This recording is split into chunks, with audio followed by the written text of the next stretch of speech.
This is our second session on Psalm 133, and I'm simply going back to a message I gave to some of the staff members at our church. Actually, it was the whole church, but celebrating 4 staff families who've been a combined 100 years at our church, and I overlapped with them for 84 of those 100 years, so to speak.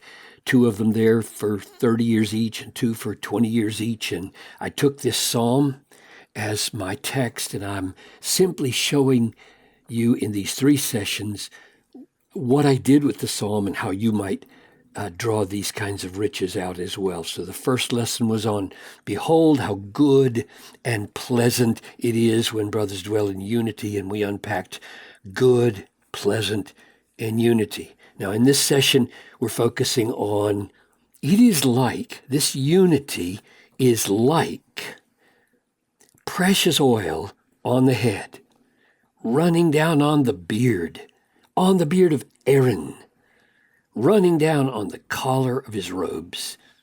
And the next time we'll look at, it's also like the dew of Hermon, which falls on the mountains of Zion, for there the Lord has commanded the blessing, life forevermore.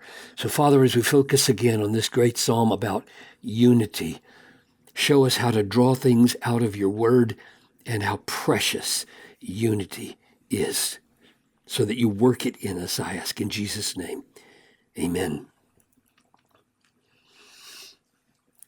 This good and pleasant unity among brothers is like precious oil. This word precious here in Hebrew is the same as this word good right here. It's like good oil. The right kind of oil, the God-appointed oil, good oil, on the head, running down on the beard of Aaron, running down on the collar of his robes. And so we first linger over, okay, what is actually being focused on here with this analogy? He's going to compare it to dew down here. And he could have compared it to an apple tree. It's like an apple tree. Look at all these different apples, but it's all one tree. Or like the human body. Look at all arms and legs and tongue, and yet it's all one body. And he chose to say, no, when this unity is happening, pleasant and good, it's like oil. And we're tempted to say, okay, let's think about this oil and what are the aspects of it. And the first thing we might say, since we see Aaron here, the high priest, it's like the oil going down on Aaron. So a sacred, holy oil. This is the connotation here is of a moment of high, holy sacredness, of consecrating the priest to his services of the temple or the tabernacle. And then if we want to go back in the Old Testament and see, well, what would that connote? Here would be where we'd go. This is the description of this oil. Take the finest spices of liquid myrrh, 500 shekels, of the sweet-smelling cinnamon, half as much, that is 250 of aromatic cane, and 500 of cassia, according to the shekel of the sanctuary, and a hin of olive oil, and you shall make of these a sacred anointing oil.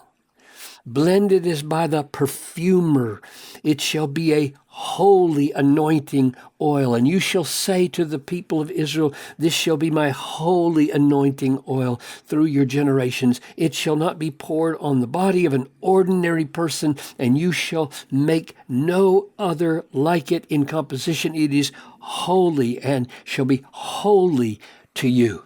So 2 things are clear there. Fragrant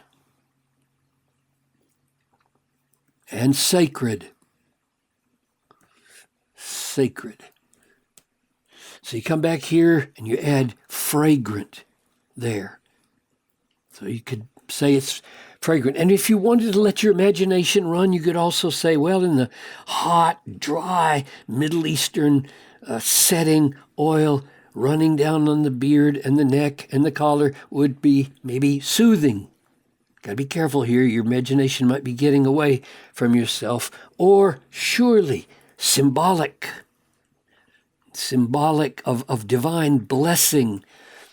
But when I read this, now you check me here. When I read this, I don't think any of those is the emphasis. Do you? I mean, what is being emphasized here? It's like the oil doing or being what? First it's on the head. Then it's running down. It gets to the beard. It keeps running down. It's the priest of Aaron, so we can't mistake the sacred setting, but it keeps running down on the collar of his robes. I cannot escape that, yes, perhaps all those, especially those two, since they're explicit, but all of that excessively. It's excessive. Isn't that the main point? On the head, on the beard, on the collar. I mean, I asked some people, what comes to your mind here? You know what they all said? Messy. And when you think about messy, you say, well, no. I mean, yes, in our culture, yuck. You know, who'd want oil on your neck, running down your shirt, getting on your clothes, you have to wash them. Surely this psalm is not intended to have negative connotations. No way. No way. This is intended to be positive, but probably some of them may have felt that as well. But don't you think the author, David, intended for them to translate it into, well, the reason it's messy is because there's so much of it.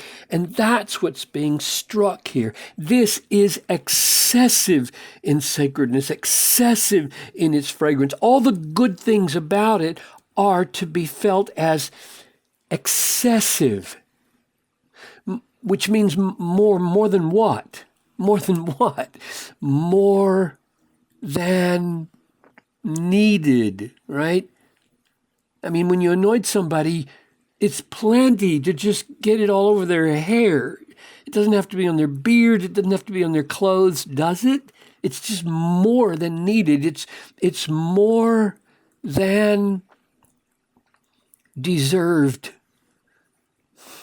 Aaron was a sinner. The people are sinners. They don't deserve to have excessive holiness, excessive fragrance, excessive soothing, excessive symbolic. It doesn't need to be a lot, but God is saying it's a lot.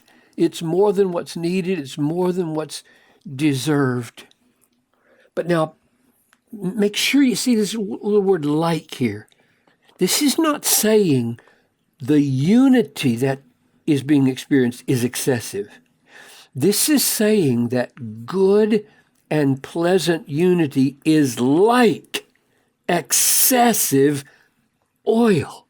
It's like that, which says to me, any measure of sweet and right, or right and sweet, any measure of right and sweet unity is more than we need, more than we deserve, more oil than we need.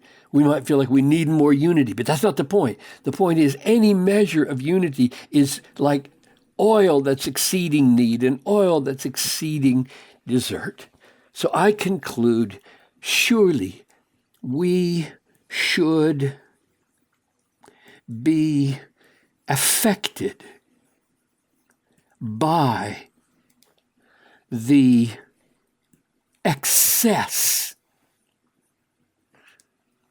of blessing when there's unity in the family or unity in the church, and therefore we should speak that to each other with profound gratefulness. Gratefulness first to God, who's the great giver of unity, but also those those brothers or sisters or mother or father or whoever it is whose unity we realize now is like something very, very sacred, very fragrant, but way excessive beyond what we deserve.